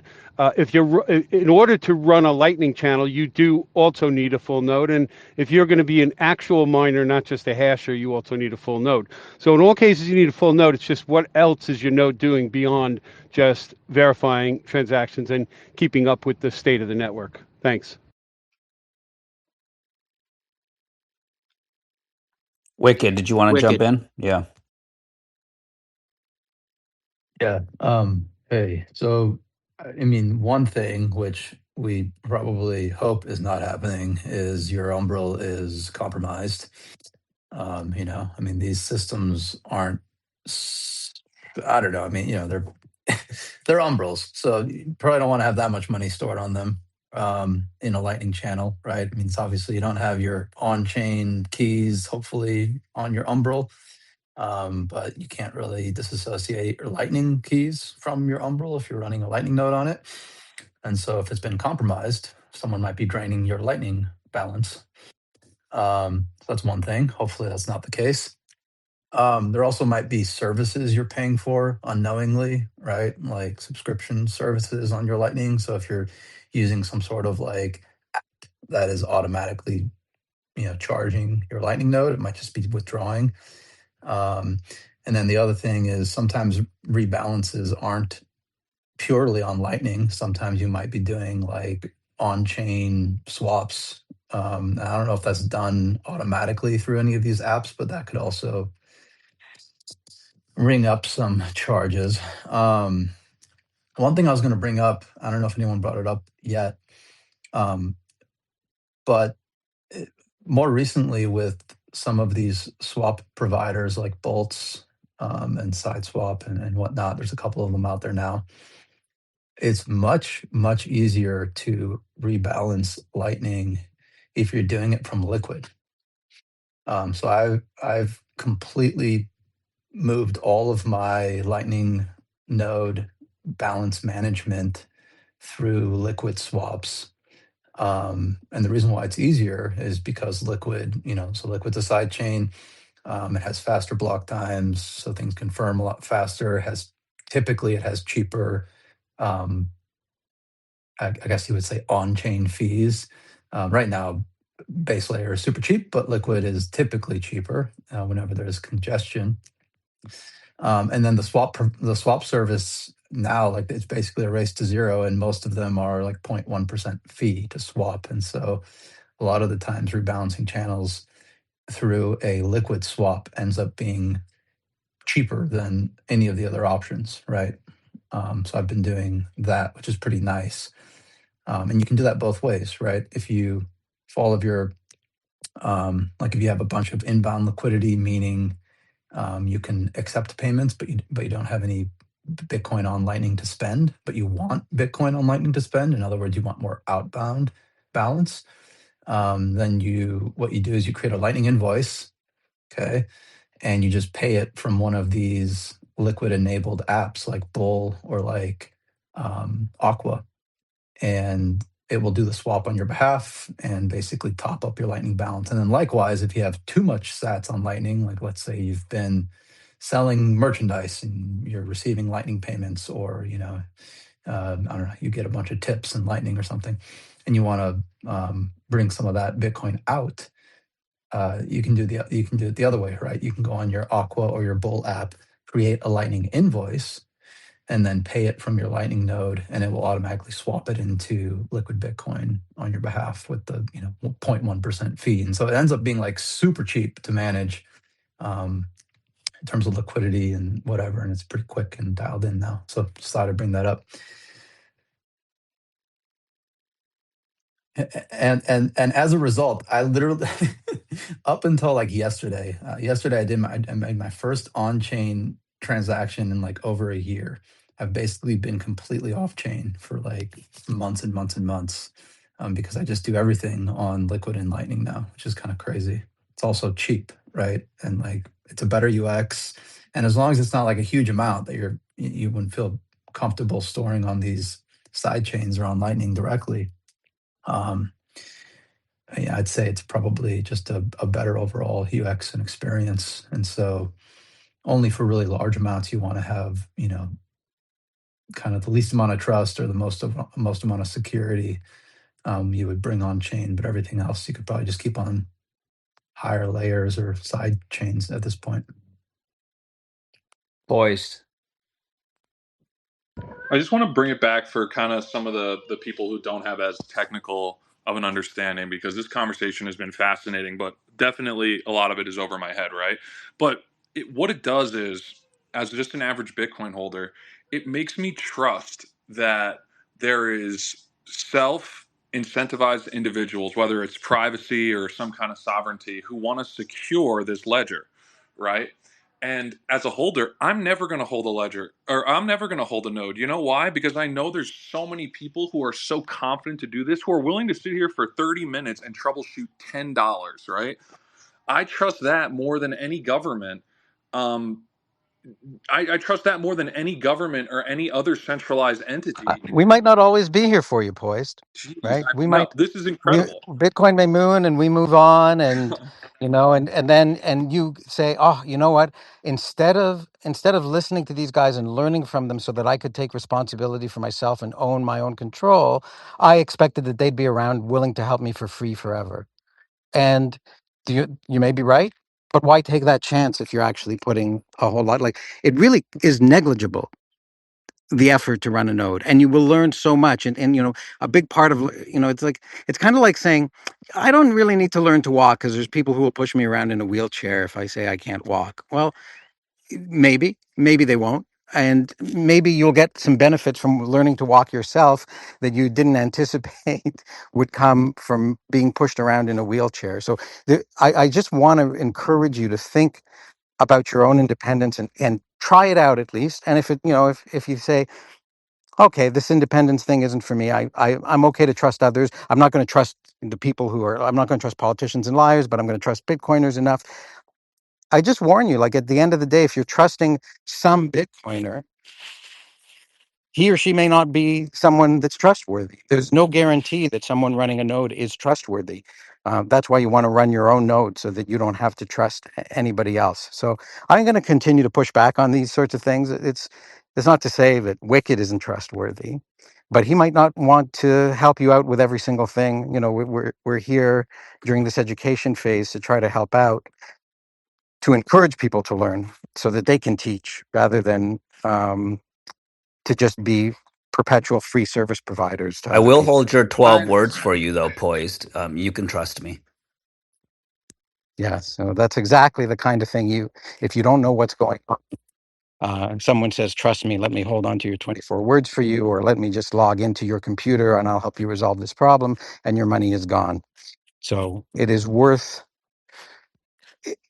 knowing what's going on. And that's not to say that you shouldn't rely on the help of others, but in a forum like this where there's people to check, if somebody says, give me your 12 words, I'll help you out, someone's going to jump in and say, no, that person, watch out for them. they're going to steal your money. But if you know it for yourself, it's just so much more valuable. Yeah, And if you I know how to do it 100% for yourself. agree, and I'm not pushing back against that. I mean, it's of the core tenets of what Bitcoin is all about, right? But I just think about the average person's willingness to self custody, right? And like the average person's willingness to hold those 12 words and not be able to call a centralized body if something happens and be like, hey, I need my money back, right?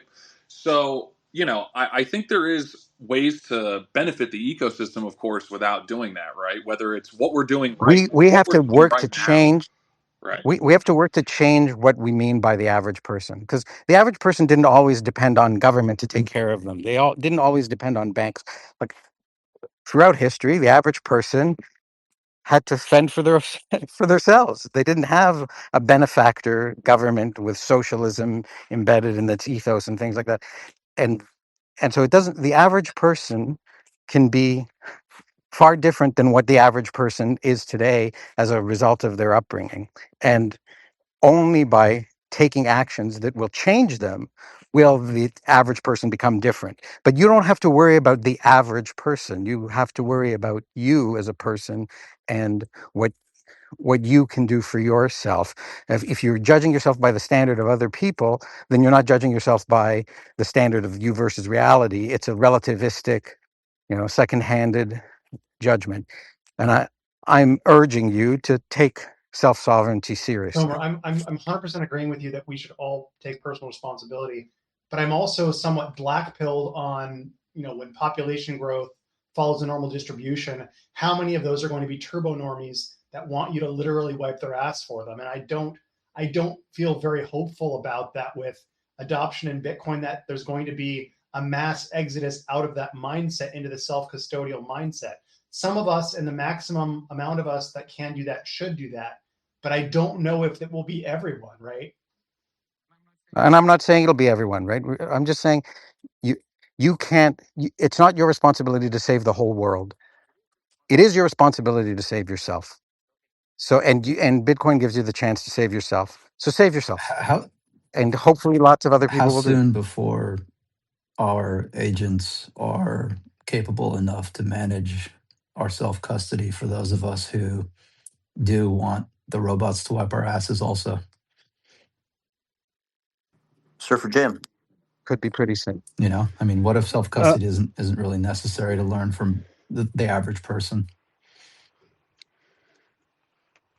so a couple of things struck me in that exchange back and forth. It sounded like Poised is not running a node, so I'm not sure how he's got Lightning channels unless it's through another provider. Their Lightning network. There's two different people. There's two You different know who they people are. that you're Yeah, talking about, yeah, I yeah. think. I think Spark Right. Well, there's maybe one is one of person them. who's. Either way. No, I just think I don't think Poise was the guy who was losing money on this Oh, No, project. I'm It was not. okay. I'm a not. It's Sorry. different me. guy. Well, It's all me. right. So, It's me. It's me. It's me. all right. Sorry about that. It's hard. Sometimes the screen doesn't react. You can't tell who's talking. Anybody who comes up here knows that. Anyway, yeah. Regarding, so this is definitely what Poise was just saying. About adoption and whatnot. Um, I had said earlier, Bitcoin is incentivized for individuals, and each individual on their timeline that looks at Bitcoin however many times and then eventually pays attention and eventually thinks that it might solve a problem for them and goes the extra mile will or could eventually become a Bitcoiner. And every one of us is an example. Every one of us was in the fiat world, certainly before Bitcoin was even discovered. None of us had this as an option. And we all had to get through some level of paradigm shift, of new knowledge, of a reanalyzing of what we thought the world actually was, and maybe what it actually is that's been hiding from us. And so, learning about money, we all know they don't want you to know that in school. So people don't really know. And so Bitcoin, I would suggest that although it's certainly a sort of the idea that all of society is going to accept Bitcoin is several generations out in all likelihood, in my opinion, just because of the inertia of people who don't want to learn, who can't learn, who whatever reason don't look at Bitcoin before they're dead, and so they've never adopted it. And there'll always be some people, even in a world where Bitcoin's everybody else's money, that will still resist or not want to accept it for whatever reason. But over a long enough period of time, anybody who becomes a Bitcoiner, I don't think stops being a Bitcoiner if they really, really get the reasons why it exists and the benefits that it gives each individual. And so anybody that they touch that they can convince to look at it and come to a similar conclusion, their offspring, kids that are currently growing up with parents that are in the Bitcoin space, that they're being taught that this is the only way, there is a chance that the large shift over into a Bitcoin world, a Bitcoin dominant world, can happen, but it absolutely can take a long period of time. Again, it's why us guys volunteer. I happen to be driving around, so I can do this versus a day where I'm doing something else and I can't participate. So I'm happy to spend that time instead of listening to a podcast and learning myself, bringing some knowledge into a space like this that some other people may still need. We're all still learning. I'm sure everybody up here would admit the rabbit hole of Bitcoin is too deep. No one's found the bottom yet. So we're all still learning, but I've been around for about 10 years, so I got some knowledge I can maybe pass back out to other people. So, this is all we can do. It's the best we can do. Bitcoin will survive because of its incentives, as long as it stays decentralized and not broken, like Jeff Booth always says. And it'll win over time simply because of the nature of what it is and human nature this. What does Ayn Rand say? It's rational self-interest. We all are constantly making decisions in our own rational self-interest, and Bitcoin is one of those if the person takes the time to really grasp what it is and what value it can bring to an individual. It does take some time and some re-education, but I still think we've made the right choice. I think anybody else who comes behind us, unit bias or not, is making the right choice, because I think the value of a single Bitcoin is going to never stop going up over the rest of at least the foreseeable future, and all of our lifetimes, people that are listening to my voice right now. Okay, thank you for letting me speak. You guys are awesome. I love the back and forth. It's been really respectful. No yelling and screaming today. It's great. Thanks, Jim. Yeah, and appreciate you popping up here. I know you've been busy lately and haven't been always able to get here, but we love having all kinds of different voices. I am going to need to run at 10:30, so for the next 15 minutes, if we can sort of wrap up these conversations, or if anyone has any closing thoughts, that would be great. Mars, I saw you just came up here. I'm not sure if your hand's still up, but love to hear from you. Yeah, I just want to say there is a marketplace for incentivizing people to run nodes to pay nodes. It exists today. I partake in it. I pay Coinbase to run my node. I pay Strike to run my node. I don't run a node anymore. I used to run a node. I unplugged my node as a protest to the node war. And honestly, I feel a lot better since doing it. So like if you're talking about trying to incentivize people to run nodes, that's like the movement. That's the not gonna node movement. Why do for yourself what you could have someone else do for you? And I kind of feel the same energy as Poised. I'm in that mindset right now. So that's all I got. That was fucking hilarious. I'm sorry. All right, Chad or Anon, you guys want to take There are us there around are the horn? no there are no perfect solutions, only trade-offs. The trade-off to doing it yourself is the extra effort to learn and own hardware and everything else. The trade-off to give it to someone else is to trust that they're never going to lie to you. It's that simple. Sure, I'll take us around, and I think Wicked is coming back into the room. So Wicked, I'd turn it over to you.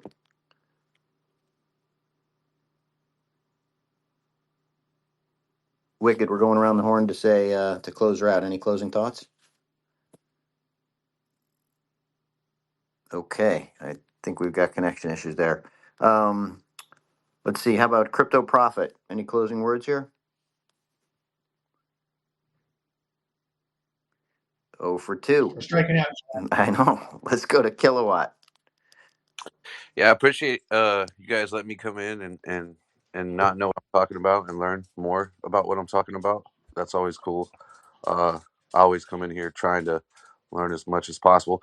I am a sponge, so I learn every day, and I just appreciate you guys not thinking that I'm an asshole. Thank you. Surfer Jim. I said more than enough for my share, so thank you for having me. Thank you for hosting. I hope people got value out of it, and everybody that's doing the hard work, keep up the good work. Thanks, guys. Quivet.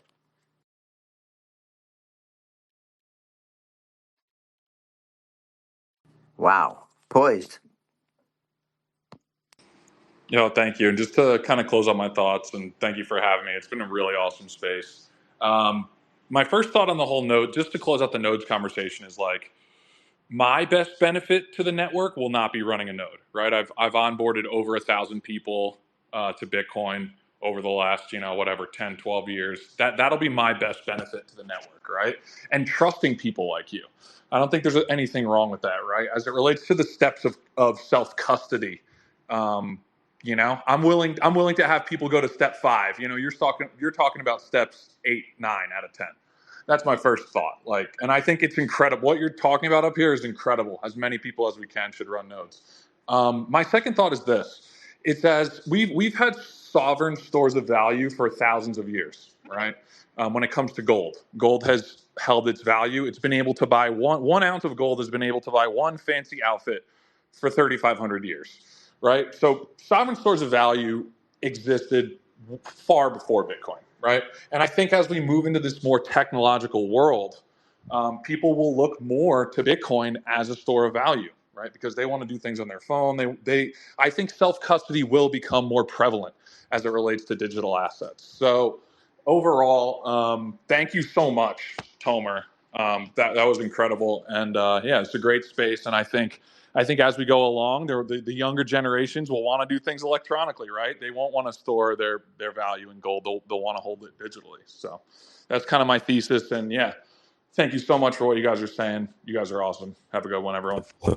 Thank you so much, guys. I truly appreciate you, and I also appreciate Terrence Michael for this wonderful space. I appreciate all the co-hosts and also Tiffany for your concern and also for reaching out. And I really appreciate everyone in this house. I look forward to spaces more of this kind, and I would definitely be so happy to be part of the community and bring in everybody in the continent of Africa to get to know more about what Bitcoin has to offer. You guys are doing a very great job. Thank you all, and God bless you all from me.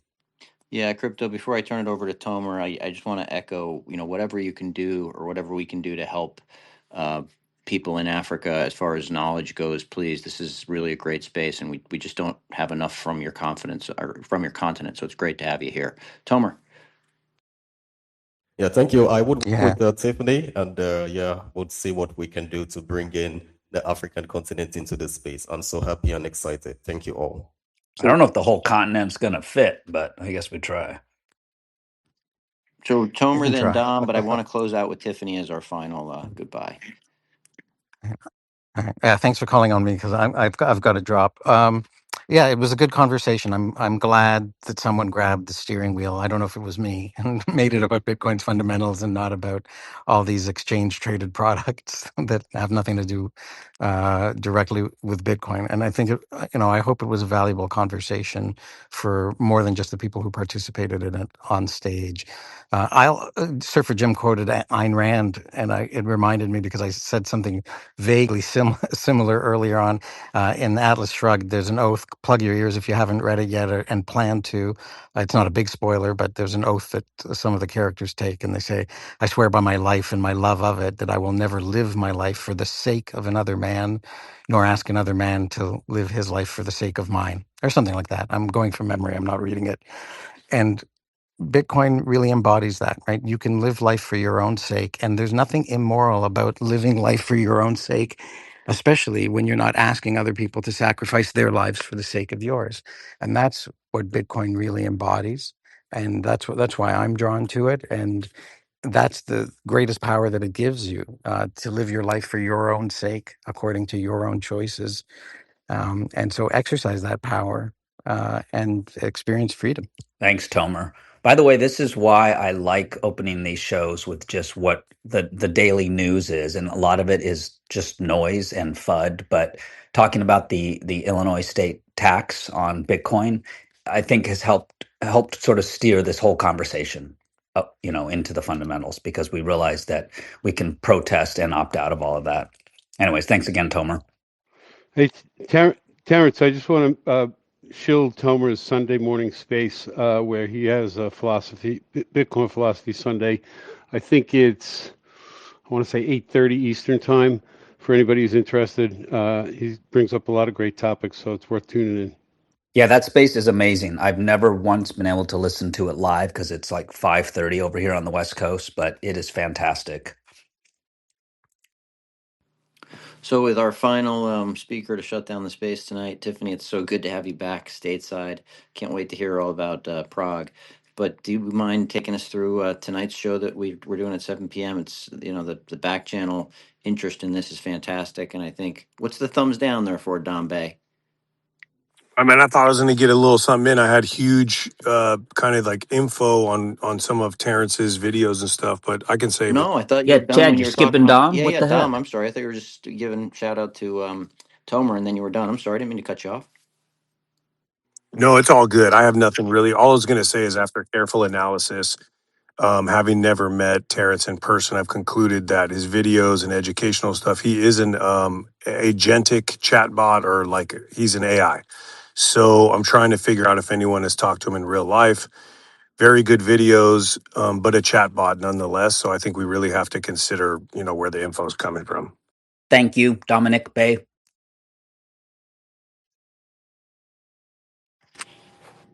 Is it my turn? Yes, Do ma'am. I go? Go. Okay, I will close this out. Thanks, Chad, for having me today. Terrence as well.